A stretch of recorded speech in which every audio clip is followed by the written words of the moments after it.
We have this double act in diplomacy this week, Mary. After his sit down with Biden, how can Xi Jinping move the needle in the Middle East? It's not clear he can, but certainly when he sees an opening that the U.S. has left, he's more than happy to walk in. So this is part of his broader strategy of presenting himself as a leader for the developing world, or those who are unhappy with the U.S.-led global order. But what's his vision, Mary, for Israel specifically? I understand that we might hear more about that tomorrow. How does he envision the future in Israel with regard to the Palestinians? Honestly, Joe, I think we don't know. He has been short on vision in almost every aspect, that every way that he's tried to take center stage. There really is no Chinese plan for global development, except for a lot of what are often heard as platitudes, win-win, respecting sovereignty, et cetera, et cetera. Here, I think China is just as concerned as the U.S. is about escalation in the region. They are an oil importer, and they're concerned about the effect on oil prices and on their economy at a time when their economy is really quite on a knife edge.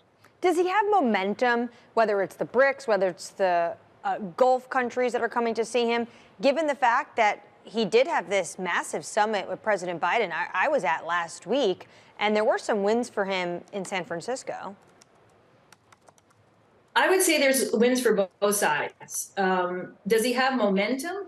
Only to the extent that I think there are certain exogenous forces that work in his favor. So here, what's happened in the Middle East certainly has upset the majority Muslim countries, and that gives him an opening that he's more than willing to take. So I think there have been some global events that he's been able to take advantage of.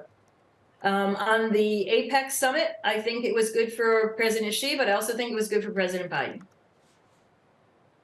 Let's put a finer point on that. We spoke last week following the meeting between Presidents Biden and Xi with Suzanne Scoggins of Clark University. Said the president's meeting with Xi could be a turning point for U.S.-China relations. Here she is. This is a huge step.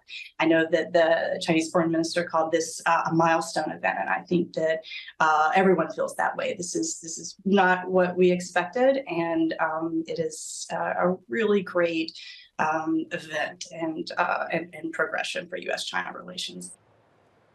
She's pretty upbeat, Mary, and it sounds like you see it as a plus, but I wonder to what extent President Biden could have influenced President Xi's view on Israel.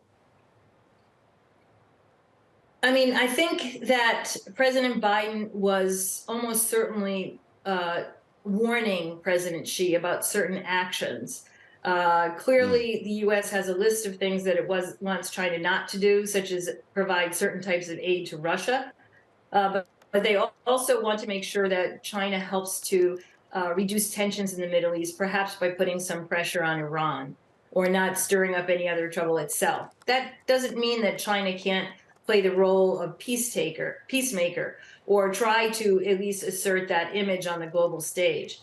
I agree that this was an important meeting. I was in China when it happened, and the Chinese that we spoke with were very happy that the meeting occurred.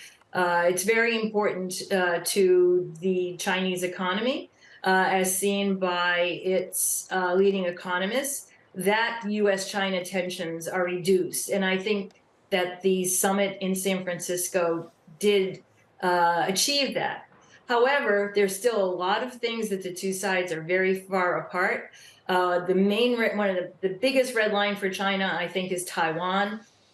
President Xi asked President Biden not to arm Taiwan, and we can see that that's going to be a continuing source of conflict between the two countries. Well, I'm glad you mentioned Taiwan, because Taiwan's presidential frontrunner named the U.S. envoy to the United States as his vice presidential candidate. And she spoke with us here on Bloomberg in September. And why don't you take a listen to how she reacted when I asked her if potentially she'd be going back to Taiwan for this ticket. Will you be on the ballot? Because there's a lot of speculation you'll be the VP for William Lai. Well, I didn't expect to come here to talk about my personal future, and I'm very much focused on the relationship with the United States right now, which is my primary job. Okay, so she wasn't expected there, Mary, to talk about her future, but clearly this was in the cards for her. That was just in September. How are you reading what's going on in Taiwan right now ahead of the elections, which are fast approaching us?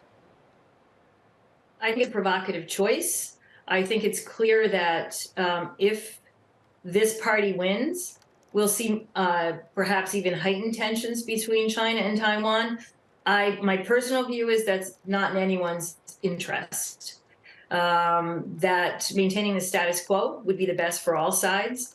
I think the U.S. certainly does not want any type of military clash with China. China definitely doesn't want any kind of military clash with the United States or its allies. But Taiwan is a red line for them, and it's probably the only thing that might be able to provoke a path that we really don't want to go down.